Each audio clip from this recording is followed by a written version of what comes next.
tarde a todas e todos. Com muita alegria a gente inicia mais uma tarde de discussões. O primeiro ciclo de debate, ciências sociais. Vou pegar o nome do Memória, Profissão e Organização Sindical do Ceará. Meu nome é Carla Daniele. Eu represento a organização Pró-Sindicato dos estudantes de graduação da Universidade Estadual. O PES também está na organização desse evento. E hoje nós temos mais uma mesa, a Associação dos Sociólogos do Ceará, a SEC, e a Academia Cearense de Ciências Sociais. Gostaríamos de chamar a professora doutora Adelita Cardeal para compor a nossa mesa. A professora possui licenciatura da UFC, mestrado em Sociologia pela Universidade Nacional Autônoma do México, doutorado em Sociologia pela Universidade Federal do Ceará e pós-doutorado em Estudos Latino-Americanos pela Universidade Nacional Autônoma do México. E atualmente é adjunto da Universidade Estadual do Ceará. Seja bem-vinda, professora, nessa discussão de hoje. E também, para compor a mesa, gostaria de chamar a professora doutora Lucília Grangeiro Cortez, da Universidade Estadual também. A professora mestre em Sociologia pela UFC, doutora em História pela Universidade Federal de Pernambuco, professora adjunta da UES e atua nas seguintes áreas de pesquisa: política brasileira, representação parlamentar e conjuntura política. Inicialmente, eu gostaria só de deixar o aviso que logo mais, às 17h30, a gente vai iniciar uma assembleia propositiva para a formação dos sindicatos e sociólogos do Ceará. E a gente conta com a participação de todos aqui presentes e os mais que vierem se juntar a nós. E o articulador vai ser o Ricardo Antunes Abreu.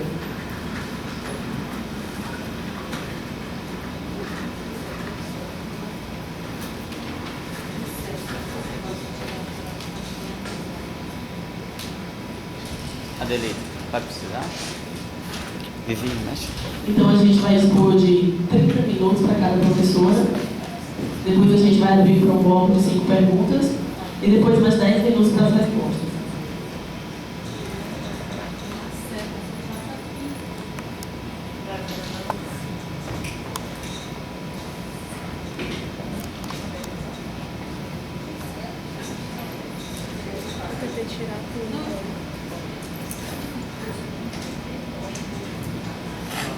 Boa tarde a todos e a todas. Queria agradecer o convite dos colegas, uma iniciativa de fazer esse debate, que eu acho importantíssimo retomar essa luta, e nós já temos algumas décadas de história, né? Então, eu vou me adaptando aqui às tecnologias. Pois bem, então, essa exposição, assim, eu pedi para falar sobre a Associação dos Sociólogos. A gente já tinha feito a exposição sobre esse tema e a gente fez algumas alterações para hoje, né? A gente tinha apresentado, até a Mari estava falando, que o texto era Casa de Ferreira Espelho de Pau e as ambiguidades na organização sindical. E esse texto vai ser publicado no livro de Ciências Sociais, que vai ser editado aqui pelo curso, e a gente vai homenagear os 20 anos de Ciências Sociais da UES. Com outro nome, mas, enfim, vai ser esse assunto, né? Mas para hoje eu pensei em trabalhar algumas questões. Eu queria começar, né, com esse título das associações combativas do sociólogo cearense ao imobilismo da categoria, 3 décadas de história. Porque a gente sempre parte do princípio que não aconteceu nada, nós estamos iniciando as coisas, né? Então, acho que recuperar essas histórias é importante para a gente aprender com os erros e também acumular as experiências.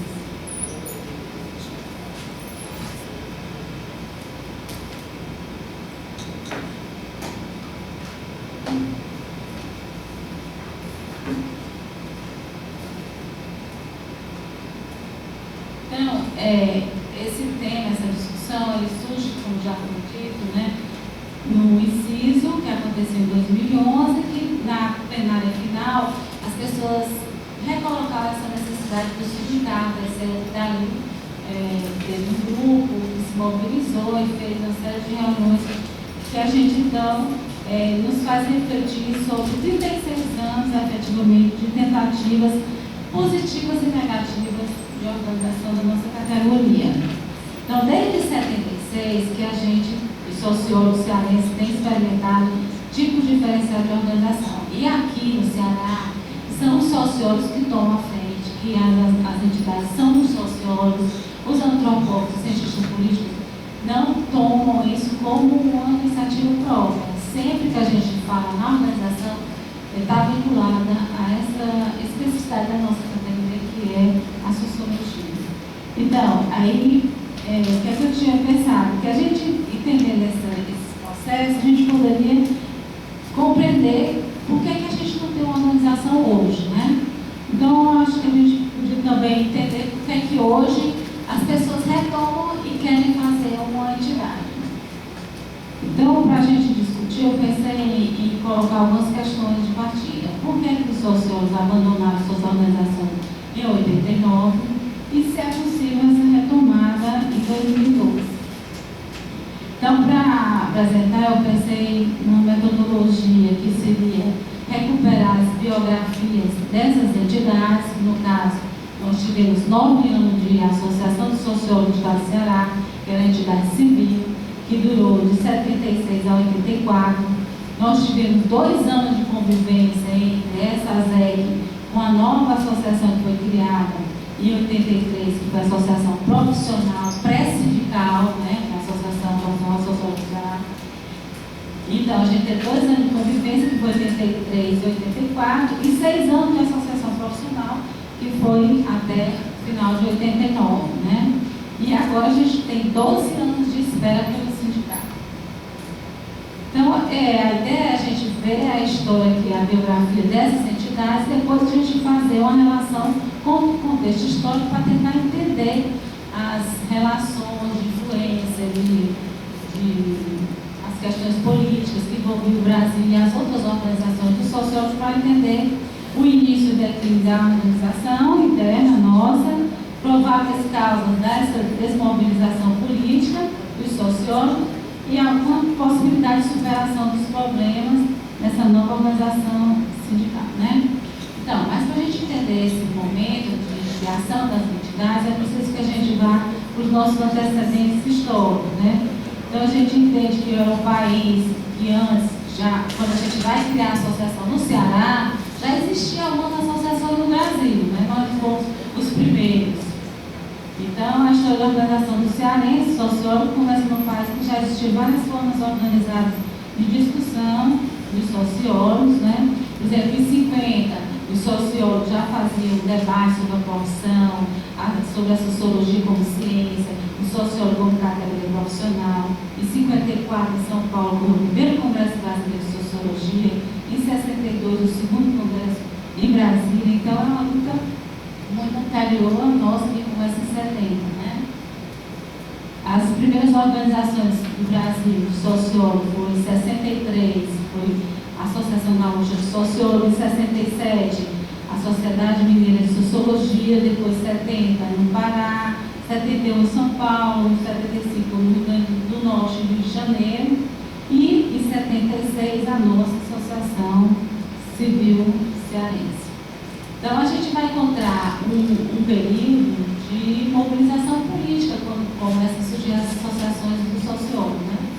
Então, década de 60, período da ditadura militar, então você tem vários universitários, a sociologia, que é uma sociedade, nossa ciência crítica, vai se opor à dominação autoritária militar. Então, é um momento muito propício para o surgimento dessas entidades, né?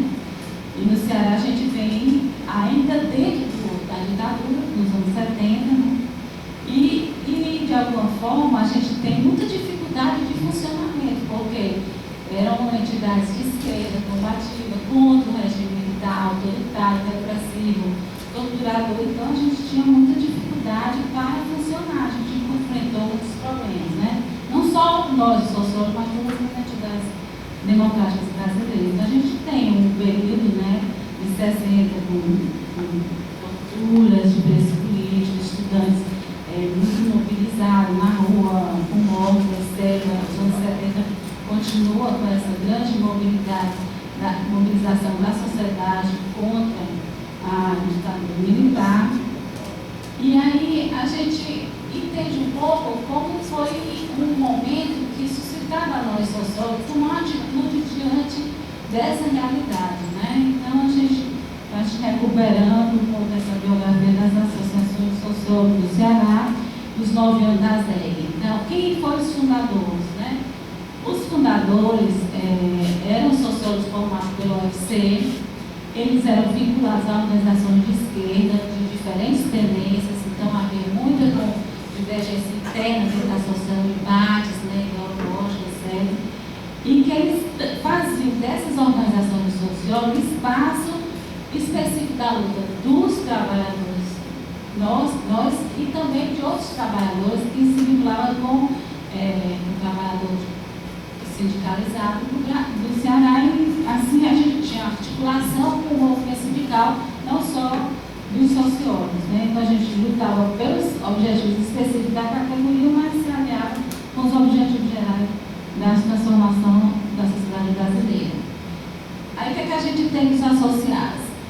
No começo, apenas os bacharéis, aí eu tirei do estatuto da ZEG, né? Apenas os bacharéis e licenciados pelas faculdades de departamentos de ciências sociais e escolas de sociologia e política, oficiais do reconhecimento do governo federal, eram associados na ZEG. Mas aí, em 84, na Assembleia Geral, já foi feita uma revisão do estatuto nosso e se incluiu os sócios aspirantes, os estudantes dos 2 últimos semestres da graduação do bacharelado e da licenciatura, têm os mesmos direitos e deveres, mas não podiam votar e nem ser votados, né? Mas é isso também que a gente já discutiu a inclusão dos sociólogos. Esse negócio, a gente pensar que a gente está inovando para incluir sociólogos hoje, não é verdade. A gente já em 84 já tinha essa abertura para a inclusão dos estudantes. A questão da nossa sede sempre foram sedes profissoras, a gente nunca teve sede própria. E a gente se articulava com outros colegas, no caso a gente teve apoio de algumas entidades que eu vou mostrar para vocês. Né? Não era meta nossa, eu digo nossa, porque eu participei também da direção de algumas gestões, né? Buscar espaço próprio, né? A gente tinha dinheiro para isso, mas então a gente, em 75, na Casa Juvenal Galeno, que é um espaço muito interessante, cultural, abriu as portas para os jovens sociólogos que queriam começar a criar a nossa associação. Foi lá que foi planejada a fundação da ZEG. Em 78, a gente começou a trabalhar com o IAB. Então, a gente decidiu espaço, a gente tinha uma salinha, botava o nosso material, tinha as reuniões aí, e a gente funcionava lá, né? Funcionamos em 78 na rua Carlos Vasconcelos e em 79 a gente foi para a rua Avenida Carapininho. E quando foi em 87, já no declínio da nossa organização, a gente saiu do IAB, a gente foi para a Dubs, né? Que já era na Avenida da Universidade 27 Minas. Aqui tem umas fotos da Casa Juvenal Galeno, que foi essa azulzinha lá em cima, a primeira figura, e lá que começa a nossa entidade. Essa laranja é o prédio onde funciona a sede do IAB na Casa Vasconcelos, né, aquele conjunto arquitetônico que vocês conhecem, e essa última foto é o ator, era ali que a gente também funcionou e que ainda funciona no IAB, na Vila Carapininho. Muito bem, então assim, eu vou mostrar um pouco as nossas atividades para a gente ver o leque de diversidade, de luta. Então não era porque as associações eram mortas, paradas, que entrou no declínio, né? Porque era muito intensa a atividade e o leque, a abrangência de atitudes que a gente tinha, ações, era muito diversificada, vocês vão ter uma ideia. Então, assim, a gente se preocupava com a formação profissional. No começo da ZEG, a gente fez um curso que eu achei esse curso assim, genial, porque era uma coisa mais importante naquela época, trabalhar com marginalidade social. Hoje nem usa mais esse termo, porque a gente acha que está politicamente correto, né? Mas naquele tempo a gente tinha livros sobre isso, a gente chamou o Manuel Tosca Berlim, que é um livro muito famoso, que ele tem sobre marginalidade, ele deu esse curso para a gente. A gente fez curso de preparação para concurso público, também era uma coisa que a gente fazia. A A gente participou desse Congresso Nacional também de Articulação Nacional, o Congresso Nacional de Sociólogos 79, em Belo Horizonte, pela Associação de Sociólogos do Brasil. Aí tem uma propaganda no Jornal O Povo, do Congresso dos Sociólogos, né, que a gente discutiu, o programa, etc. Vocês terem uma ideia também da presença na mídia, nossa.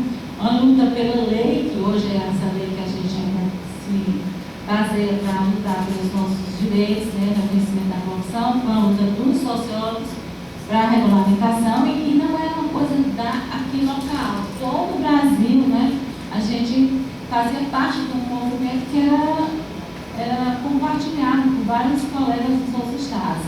Em 88 a gente fez uma carta de princípio propondo a criação do sindicato em 82, né? E também tinha uma campanha de registro na DRT, porque era importante que a gente tivesse registrado para conseguir fazer o sindicato. A gente fez um congresso aqui em Fortaleza, o 4º Congresso Nacional Sociólogo com a ASB, e o tema foi Conjuntura e Prática Sociológica no Brasil. A gente também tinha reunião na SB em São Paulo, no Conselho Deliberativo, para discutir regulamentação da profissão, enquadramento sindical, eleição.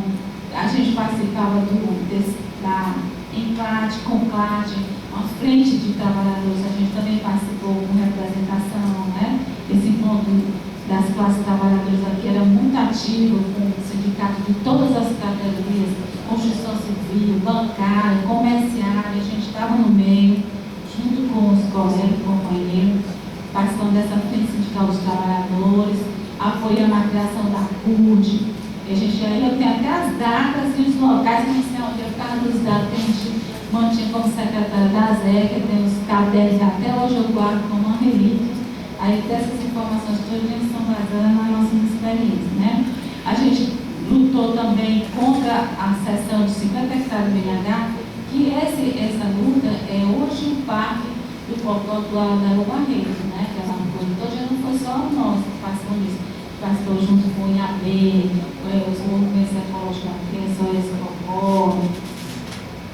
A gente apoiou a greve dos professores da UES, participamos do movimento dos funcionários públicos, com a comissão de assuntos profissionais, essas reuniões dos sindicatos médicos. Nessa época, os profissionais liberais eles eram bastante ativos, tinha muita luta, muita articulação, era um momento de efervescência política local. Né? A Assembleia de Categoria do Nível Superior, que a gente realizou o movimento para o cumprimento da palavra do governador, e aqui tem um texto, que é uma nota oficial desse movimento, pedindo para o governador cumprir o que ele tinha dito, né? Que era uma planilha de aumento, os níveis de salário, das categorias. Né? A gente dizia, contra a proposta que ele tinha prometido uma coisa, depois ele reformulou e fez outra, como sempre, né? Mas aí aqui tem a relação das entidades que assinam essa nota, sindicatos médicos, farmacêuticos, engenheiros, odontólogos, fisioterapeuta, profissionais tecnológicos de saneamento, veterinários, nutrição, engenheiros agrônomos, psicólogos, sociólogos, assistentes sociais, até a associação, e tudo na Assembleia Legislativa, etc. Né? A gente também fazia discussão sobre o papel do sociólogo, exercício profissional, a gente chamava gente de outros lugares, como é o caso da Gracia Castro, do IBGE, Silvana, também vinha muito para cá para discutir com a gente. Tem um outro curso que era Estado de Planejamento, com o professor Horácio Martins, Congresso Social Estadual, Congresso Nacional Sociólogo. A gente fez boletins informativos que mandavam para a categoria. Aí depois da ZEC, dentro da própria ZEC, a gente começou a discutir que era preciso a gente se transformar em sindicato. Para isso, naquela época, a gente tinha que se transformar em associação profissional, pré-sindical. E nós passamos 2 anos assim, tendo a ZEC e criando a SPS, que era profissional. Essa coisa de ficar juntos, nós éramos um grupo só, começava a se dividir, aí criar dificuldade de funcionamento, né? Mas a gente passou 2 anos assim. Foi dentro da própria ZEC, na assembleia, na sede de AB que a gente fazia e criamos a associação profissional. tinha um enquadramento sindical, que oficializou o sociólogo e permitiu, então, a gente ter uma entidade sindical, né, em 83. Nessa época, a gente já discutiu a história do Conselho Regional. A gente discutiu e achou melhor ter sindicato do que ter o Conselho. Porque exatamente essa coisa que você está trazendo hoje dos jornalistas, a gente discutiu nessa época de 83, que a gente preferiu ter um sindicato do que ter um Conselho Regional, porque a gente achava que o Conselho Regional era muito atrelado ao Ministério do Trabalho. E o sindicato era uma entidade mais autônoma e a gente podia fazer uma atuação mais independente. Em 83 foi fundada a Associação Profissional com 32 sociólogos. Então, esse negócio o tempo todo a gente dizendo aqui, olha, a gente fez essa reunião de janeiro agora, de março, tinha 40, 50, só isso. Então, acho que é muito a gente não está mobilizado a receber, né, que a gente com 32 construindo uma associação pré-sindical e a gente achava que era o máximo, tá? Esse pessoal, que era muita gente. Então, um pouco essa coisa do quantitativo e qualitativo, eu tenho dúvida se isso é o que impede a gente agir, né? Mas, enfim, também pode ser que naquela época tivesse menos sociólogo, não ter mais, não sei, mas, enfim, foi com 32 sociólogos que a gente fundou a associação profissional. Agora, o que é que aconteceu? Para essa associação sindical, as pessoas que, como eu falei, tinham várias tendências políticas, os mais radicais foram para a APS, né? E os que a gente chamava assim, aqueles mais moderados, ficavam na ASEC. Aí ficou quase como sendo uma coisa assim. A ASEC lutava pelas questões específicas e a profissional lutava por engajamento político, outros sindicalistas para mudar o Brasil, esse sistema todo. E que os outros ficavam um pouco trabalhando intestinamente, né? Essa questão da transição dessa associação civil para a associação profissionais era uma problemática em todo canto, não era só no Ceará, né? Então, ali você resolveu que a gente tinha muita divergência e começou a ver essa discussão sobre se manter as duas, se excluir uma, fica só com a outra. Em vários encontros, encontro estadual social que a gente discutiu isso, no Congresso Nacional se discutiu isso, resultando nessa extinção efetiva da ASEC e continuidade da APS. Agora, uma coisa a ASEC, do ponto de vista formal de direito, ela até hoje existe, porque ela não teve uma assembleia que todos os sócios chegaram e decidiram que ela ia se acabar. Né? Sempre é aquela coisa que ela vai morrendo e morre, mas ela está aí. Gás, tem registro, tem, talvez ela tenha até a conta no banco, os centavos que tinha, né? A APS do mesmo jeito, ela acabou se extinguindo porque não teve ido para frente, mas não teve um dia que foi feita uma assembleia, que a partir de hoje não existe mais. Elas existem, não de fato, né? É uma questão interessante da gente ver isso. Agora a APS, como foi, né? Então, ela luta pelo mercado de trabalho. A gente fez um documento para a UFC e a UES exigindo que fosse respeitado o direito exclusivo ao sociólogo de se inscrever para concurso público, para professor de sociologia, conforme a lei. Então, a gente fez uma série de coisas que eu acho que a gente precisa retomar isso. Hoje a gente não faz, né? Além disso, a gente fez se mobilizar todos os trabalhadores, tanto o governo geral, plenária da frente sindical, estruturação administrativa a gente discutia, articulação com a Associação Latino-Americana de Sociologia, Congresso Nacional da Classe Trabalhadora, tudo a gente estava metido no meio, né, as representações. Então a gente teve essa coisa do engajamento político na geral, né, que foi acirrando as contradições internas da categoria, porque tinha muita gente que não concordava com a CUT, não concordava com não sei o que, aí houve uma certa radicalização. Hoje parece uma coisa tão longe de nós, né, dizer, radicalização ser filiada à CUT, mas naquela época a CUT era bem diferente de hoje e não tinha tanta, eu diria assim, essa discussão era problemática para nós, né?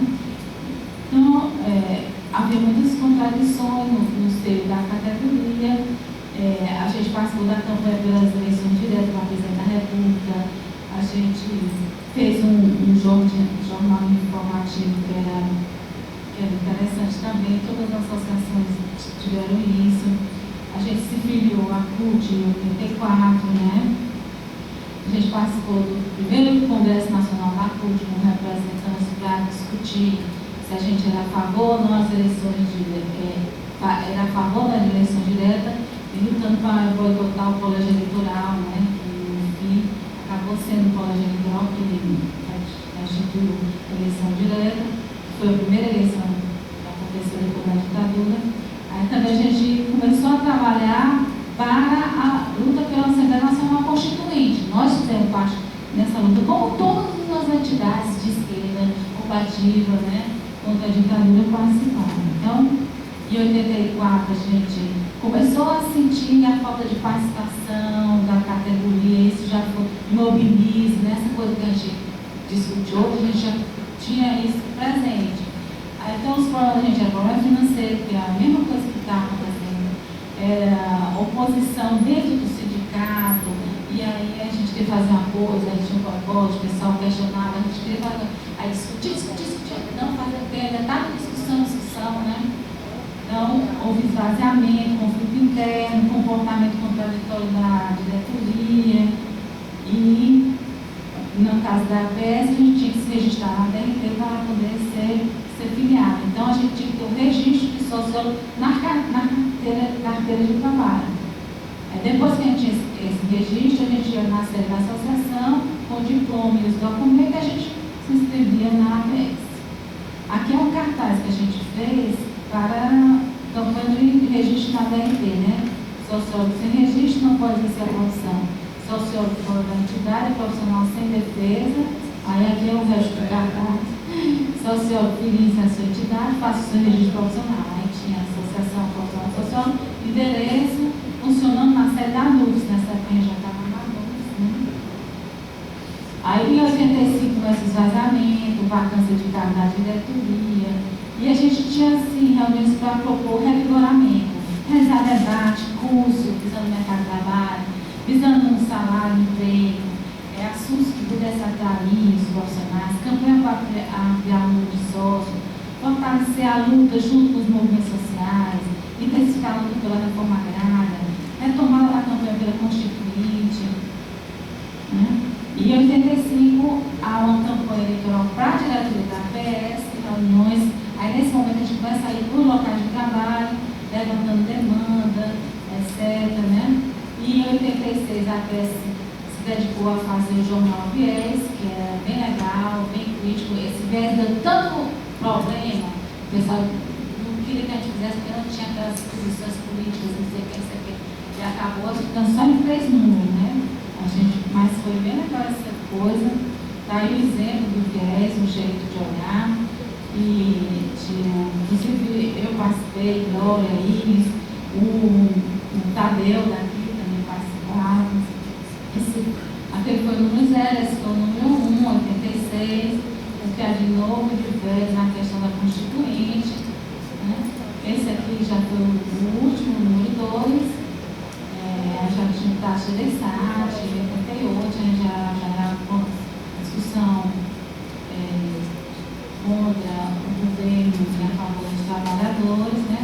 A eleição da prefeitura pela professora socióloga e filiada à associação Maria Luísa, a prefeitura motivou a gente discutir na associação a questão dos conselhos populares, que na verdade foi tentado implementar aqui em Fortaleza, né? A gente achava que o conselho popular era uma forma mais democrática e mais elevada dos instrumentos de luta da classe trabalhadora.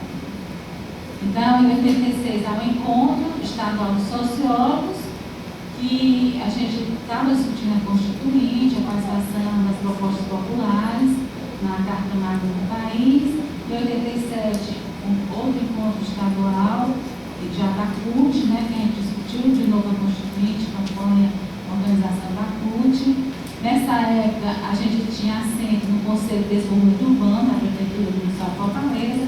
A gente discutiu vários problemas, a gente estava discutindo a relação social alimentar, campanha devolvendo o coração da cidade, que é a coisa da revitalização do centro. Desde essa época que se discute isso, né? Em 87, outra questão grande que a gente discutiu foi a ZPE, que a gente era contra, e hoje o PT está apoiando essa proposta, né? E que é uma ideia de ter uma área destinada a empresas multinacionais, com infraestrutura, mão de obra capacitada, sem. Lá é um campo internacional. O governo não entra com suas leis dentro dessa época. Dentro dessa época, a grande discussão é essa, né? Então pode explorar a trabalhador, por quê?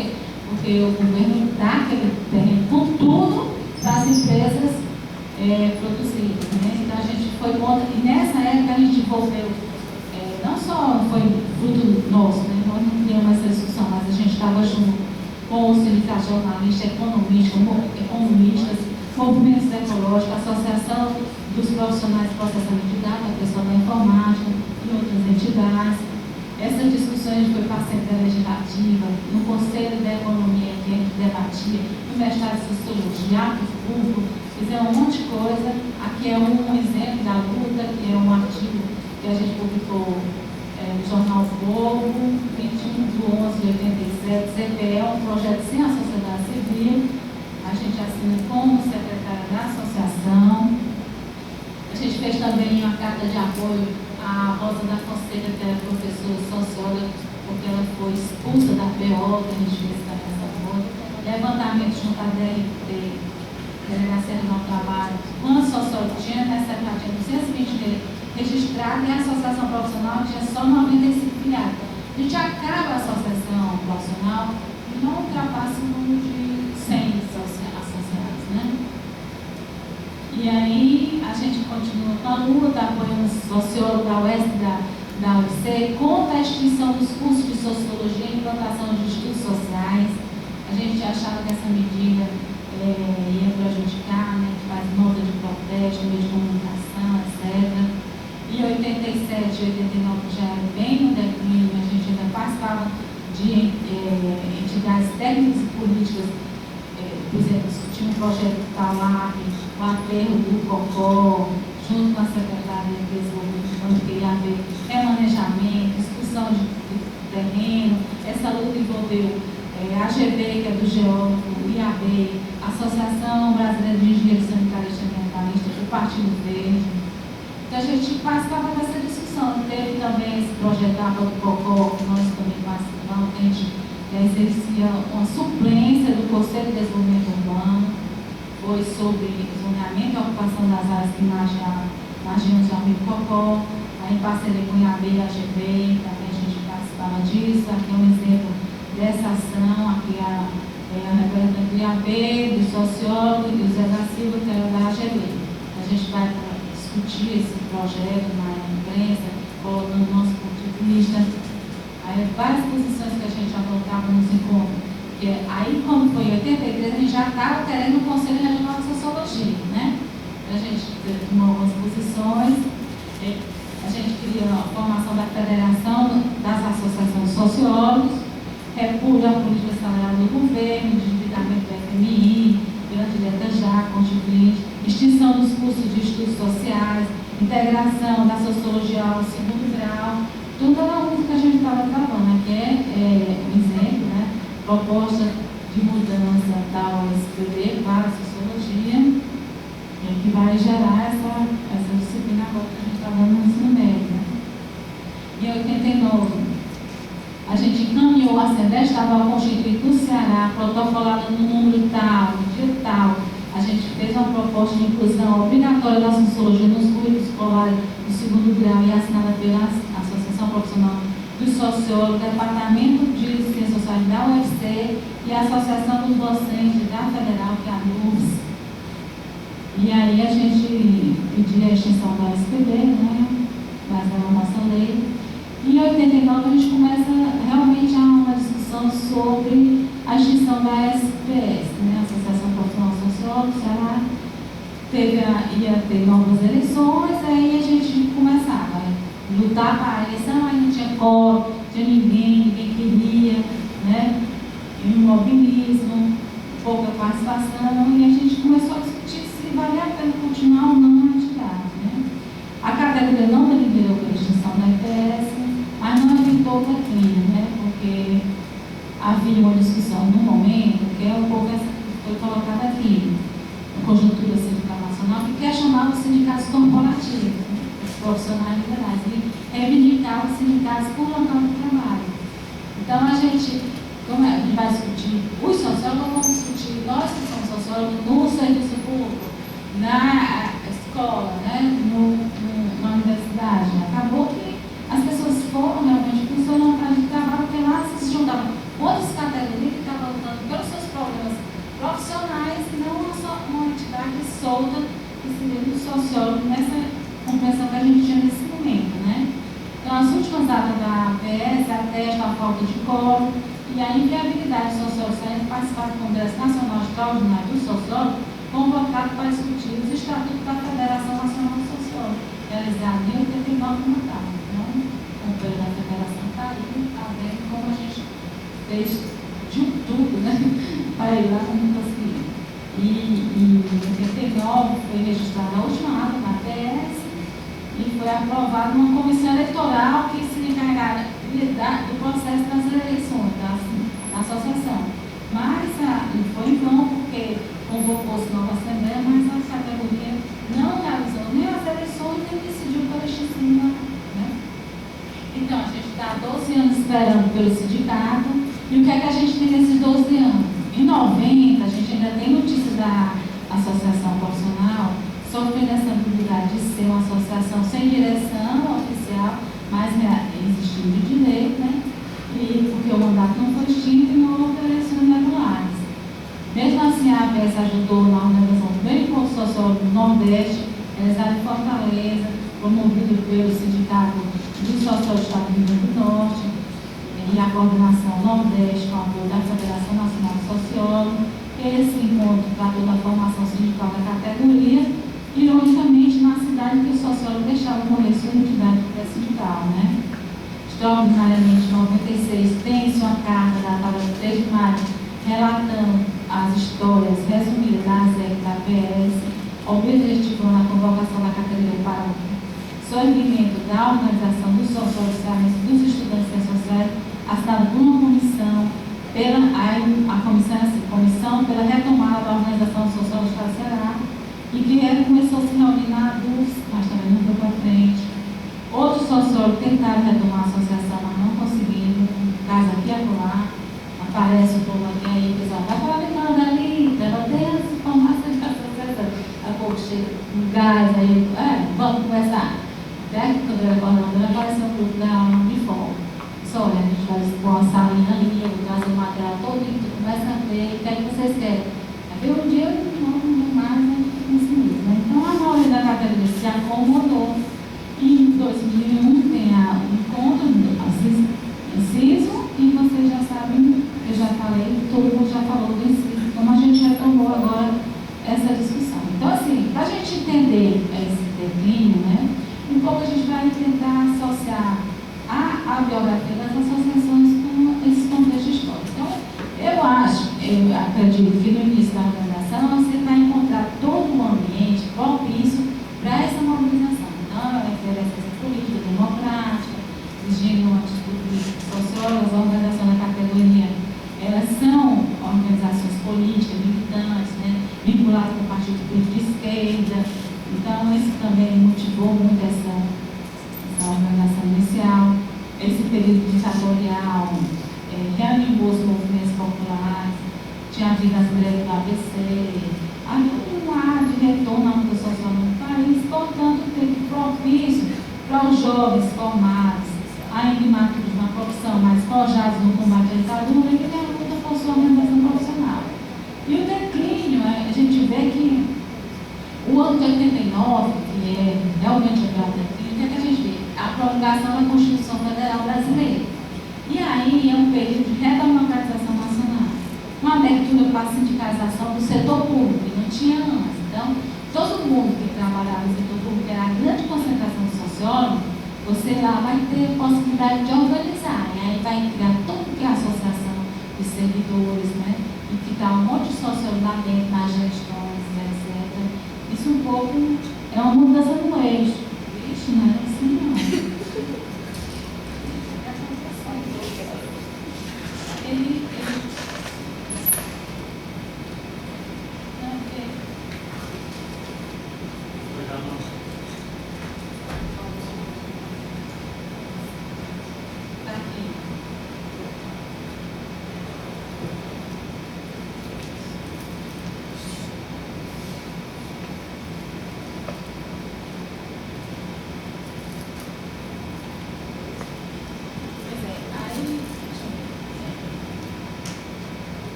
Uma outra razão possível para o defende da associação seria a oposição política existente naquela época, né, que era contrária à organização sindical profissional e a favor do local de trabalho, que dizia que a gente era corporativo se fizesse sindicato para sociólogo, né? A gente não podia ser corporativo.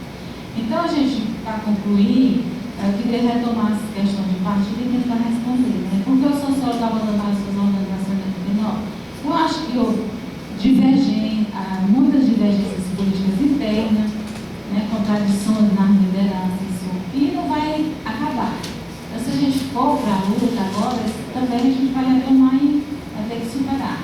Houve essa mudança no Estado político, saindo das associações, indo para partidos e sindicatos nos locais de trabalho, falta de apoio político dos sociólogos das suas associações. Então, são várias razões que nos levam a responder sobre por que os sociólogos abandonaram suas organizações, né? Aí a gente se questiona se é possível a gente retomar essa luta hoje, quais seriam as condições conjunturais objetivas. Se os fantasmas do passado não rondarem mais essa nova ideia, não é? Aí mas eu acredito que a conjuntura é diferente, com mais sociólogo pressionando o mercado de trabalho. O sociólogo precisa realmente de uma entidade específica que defenda seus interesses profissionais. O corporativismo não é mais um obstáculo político à organização. E eu acho que hoje é outro contexto sociopolítico em que o sociólogo toma consciência de si para si, vendo-se como uma categoria profissional. Essa identidade de categoria é uma grande novidade social, na minha compreensão. Por isso é possível chegar a superar a superação dos problemas e a conquistar uma nova organização sindical dos sociólogos. Para fazer isso, eu peguei os documentos, né, da APS, no diário, etc. Fiz os meus registros, documentos, e aí eu quero para passar para vocês que vão continuar a luta. Eu guardo como uma relíquia, não posso saber, então se eu tiver herdeiros, né? Aí tem também o gente que faz alguns levantamentos, vocês podem acessar. E muito obrigada.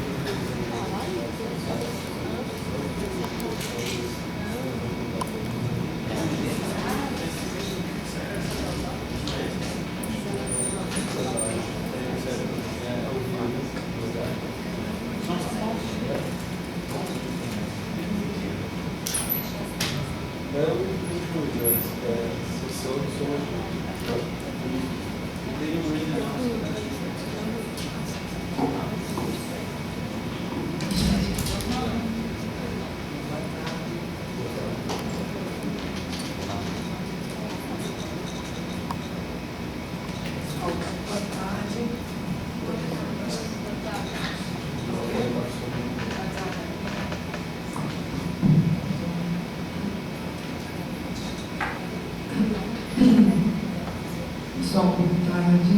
Boa tarde. Eu agradeço muito o convite para participar desse evento. Só que essa roupa não me apareceu ontem.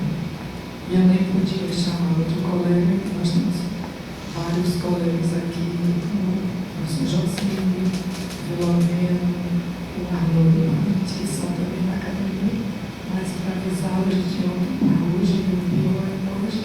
Então, eu me sinto muito vontade aqui e a luta é a seguinte estratégia: não formaria, me encontro com vocês. E a Daniele, eu achei nos revistas da academia, uma que eles são comemorados os 10 anos da academia, e tem um histórico escrito sobre o surgimento da academia, professor Geraldo Nobre, que foi um dos fundadores, um grande intelectual cearense, professor da Universidade Federal do Ceará, membro do Instituto Histórico do Ceará. E ele, junto com o professor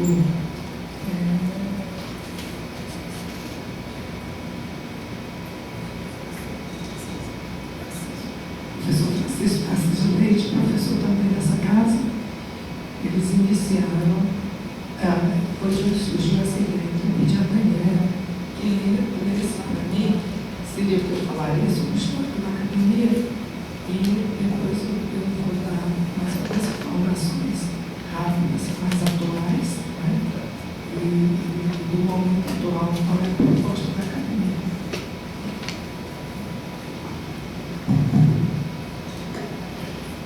Como nasceu a academia, em junho de 1988. Ao completar a Academia de Ciências Sociais do Ceará, o primeiro decênio de sua existência, pode ser considerada vitoriosa a ideia de sua fundação, a respeito da qual recebeu, quem estas linhas escreve, a incumbência de uma breve notícia. Na verdade, a gestação da nova entidade começou bem antes da sua concretização, devido às circunstâncias de funcionamento em prédios vizinhos ao Arquivo Público do Estado e à Escola de Administração do Ceará, a Rua Pinto Madeira, a área central da cidade.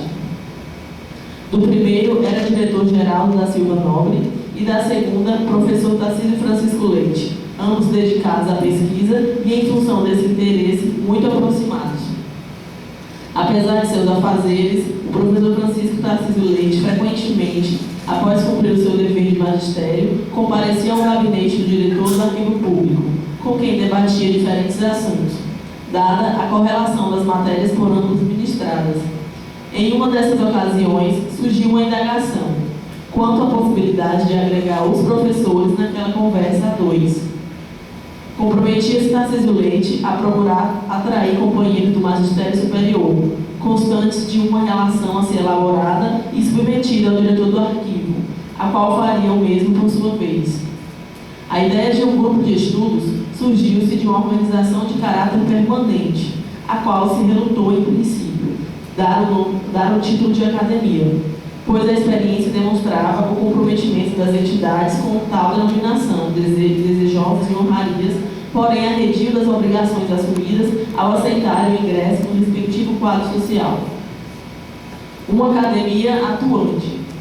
Na opinião de Tarcísio Leite, a academia deveria atuar sob forma de elaboração e execução de planos, prestação de assessorias e outros serviços relacionados com o interesse público, de modo a concorrer ao financiamento por entidades oficiais. Seria aproveitado o potencial de estudo e experiência dos acadêmicos, cuja recomendação seria a de ter títulos de pós-graduação, cuja apresentação à academia exigiria como condição essencial para o ingresso em seu quadro social. Foi objetado o fato dos professores pós-graduados estarem sujeitos ao regime de tempo integral nas universidades e escolas superiores. Porém, Tarcísio Leite argumentou com a possibilidade de apoio das autoridades universitárias aos projetos da academia, incluindo-se nas atividades de extensão. Houve um consenso quando se reconheceu a importância da futura agremiação por proporcionar um ambiente de perguntas de ideias e experiências, formando um grupo coeso para a convergência da contribuição das especializações científicas, essencial à finalidade da ciência como instrumento cultural do progresso e bem-estar humanos. Somente então se cogitou no quadro social, prevalecendo a proposta de Tarcísio Leite de serem elaboradas listas separadas de nomes selecionados adentre os professores pós-graduados, os quais seriam ouvidos se aceitariam ou não integrarem a academia como sócios fundadores, sobre a de abrir um quadro social a todos os portadores de título de pós-graduação, dispostos a colaborarem no cumprimento dos objetivos previstos. A etapa seguinte consistiu na elaboração de um projeto de estatuto, o qual constou de 8 artigos somente, estabelecido no terceiro, composto um quadro social de 40 acadêmicos, deles 15 primeiros fundadores e os demais concorrendo ao preenchimento das vagas, à razão de 5, no máximo por ano. Ciências humanas sociais. Na primeira minuta do estatuto, a discussão principal referiu-se à denominação da academia, a qual seria de ciências humanas ao invés de ciências sociais, sob o argumento de ser a sociedade o conjunto de seres qualificados como humanidade. Em consequência, e também por orientar-se à escolha dos sócios fundadores, a composição do quadro social recorreu-se a uma classificação atualizada de conhecimentos científicos, na qual colaborou o professor Dr. Francisco José Loyola Rodrigues. O projeto estatutário visou a uma conciliação, propondo a denominação de Academia Cearense de Ciências Humanas e Sociais, modificada para Academia de Ciências Sociais do Ceará, ao ser votado pelos fundadores do texto respectivo. Também resultou alteração tocante ao quadro social, reduzido de 40, como inicialmente previsto para 30, todos considerados fundadores, aliás, não completado antes da instalação da entidade e, infelizmente, desatendidos alguns critérios pelos quais se pensara em assegurar aos trabalhos acadêmicos com frequência satisfatória. Além dos sócios fundadores, a academia escolheu 3 sócios honorários: o professor Dr. Martins Filho, primeiro reitor da Universidade Federal do Ceará, o arcebispo de Olinda e Recife, Dom Helder Câmara, notável por suas realizações de caráter social, e o professor Dr. Djaí de Lima Menezes, um dos maiores nomes da intelectualidade brasileira do século XX. Também nascido no Ceará, os quais completam com os patronos das cadeiras de sócios fundadores o compromisso da academia com os pioneiros das ciências sociais do Ceará. E assim nasceu a nossa academia. Na instalação solene ocorrida no auditório da Universidade Federal do Ceará, tomaram posse 23 acadêmicos fundadores e 3 sócios honorários. Nos anos seguintes, desde os critérios estabelecidos no Estatuto da entidade, mais 7 novos acadêmicos ingressaram, completando seu quadro social de 30 cadeiras, e mais 4 sócios honorários. Padre Fernando Baixo de Ávila, professor da PUC do Rio de Janeiro, professor Francisco Fernandes Segado, da Universidade de Santiago de Compostela, Espanha, professor Jorge Lufi Caluso, da Universidade do Amazonas, e professora Maria Helena Carvalho dos Santos, da Universidade Nova de Lisboa, Portugal. Geraldo Gomes,